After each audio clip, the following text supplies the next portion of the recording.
Mr. Speaker. The Honourable Hekia Parata. Tēnā koe, Mr. Speaker, o tira tātou huri noi tō tātou whare. I'm very pleased to be able to take a call in this annual review and to talk about the progress that's been made in education generally, as well as specifically in early childhood, in secondary, and as my colleague Minister Upston talked about, in adult education. New Zealand has a wonderful education system, and it has served generations of New Zealanders very well. And one of the truly inspiring dimensions of our education system is our willingness to recognise that we can't be complacent about what we've got, that we've constantly got to be building on it, paying attention to what isn't working, and be courageous about making changes that will effect greater and better outcomes for all of our kids. Our government has taken up that challenge. We have set ourselves better public service targets that make us publicly and transparently accountable for what it is we are doing. And we understand that at every point in the education journey, as my colleague Todd Muller said, the whole of life of journey of his children, of all our children, of our grandchildren, of all young New Zealanders. And so we have focused at early childhood and said that based on all of the evidence and just common sense, we need to ensure that most of our, if not all of our early learners have the opportunity of a strong start in education. We led the world in developing an early childhood curriculum, te whārihi, and it's our challenge to make sure that every kid gets the opportunity to experience the learnings under te whārihi. So we set ourselves a target of 98% of all kids starting school by the end of 2016, this year, would have participated in early childhood education. We're at 96.4% as of the end of last year, so we still have a way to go, but we are very focused on that. At primary school, we now have really good information emerging from national standards, as well as the richer information that teachers routinely gather to inform their practice, to make sure that they are undertaking what the former Chief Commissioner of Chief Review Officer of ERO, Dr. Graham Stoops, said is the core business of schools, and that is to cause learning to happen and to know that it did. To cause learning to happen and to know that it did.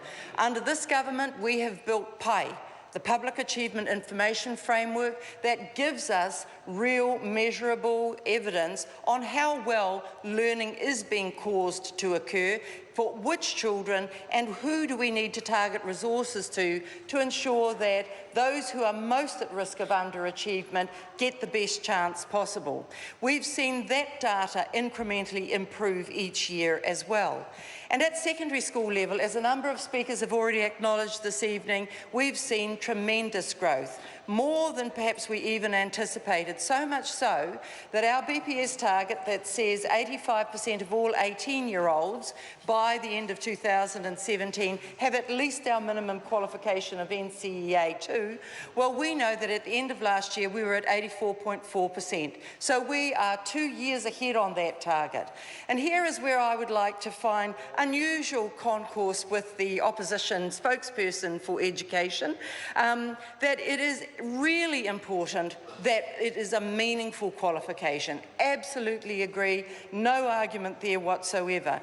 Because we want to ensure that those 80 credits that the young people have do come together in a coherent fashion that allows them to step out on the next part of their educational journey, whether into employment, whether into workplace and internships, whether into more training, whether into higher academic studies, that they do so on the back of a very strong minimum qualification.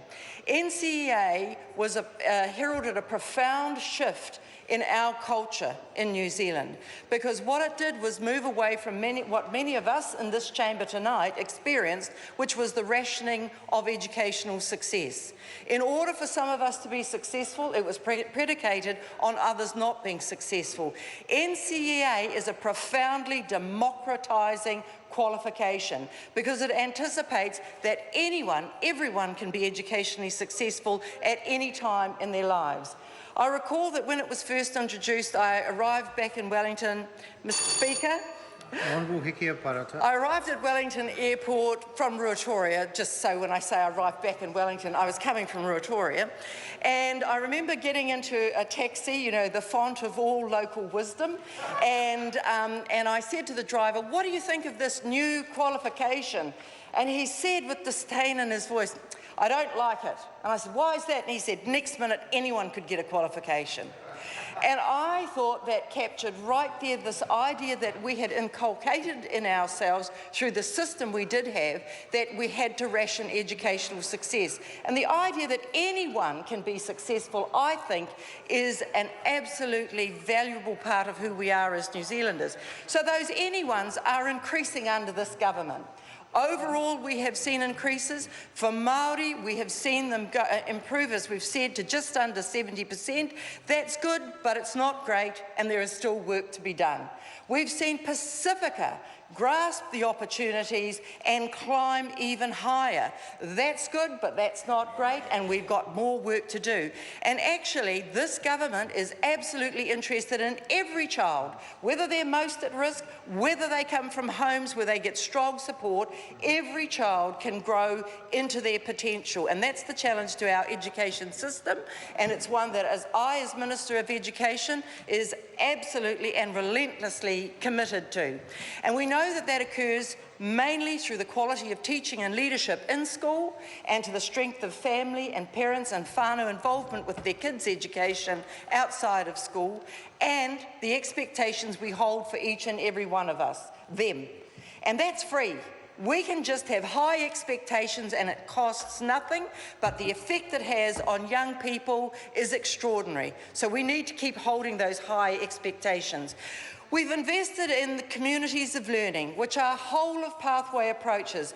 The great thing about this policy is no school loses anything. It doesn't lose its unique identity. It doesn't lose its role. It doesn't lose its address. It doesn't lose its teachers. What it gains is the opportunity to collaborate over the transition pathways between early childhood and primary, primary and secondary, secondary and tertiary. But it also means that we can systematically invest in collaboration between our professionals who, under the most recent OECD report, indicated that we have one of the highest levels of professional integrity in our education system in the world. And it's not something we're surprised about, because we know that we have a very trusted profession, but we've got to constantly push them as well to improve their practice so that all kids can routinely be successful. We're currently consulting about legislation and the update of the 1989 Education Act. Now, it's almost 30 years since the tremendous reforms under Tomorrow's Schools were introduced.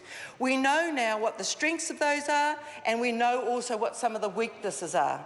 And we need to maintain the strengths, self-management, local decision-making, parents involved in their children's education, while also overcoming some of the weaknesses, which are the very extreme competitiveness where we see resourcing going to the size of the role rather than to the size of the educational challenge. And so we in government are very focused on how we do that. And we are not leaving behind those most vulnerable. We spent all of 2015 looking at the update of special education provision, and we now have got going 22 projects across New Zealand to ensure that those kids who are most vulnerable, have the highest needs, whose parents every day want the best for them. How can our system more routinely make it easier, more accessible, more timely and more supportive? So, Mr. Speaker, we are doing all of these things. We are trying to make sure that every child gets the very best opportunity under this education system. Now, members of the opposition also talked about what are we doing in terms of iwi. While the member may be aware of 11 iwi, in fact, the Ministry of Education has 56 iwi partnership arrangements.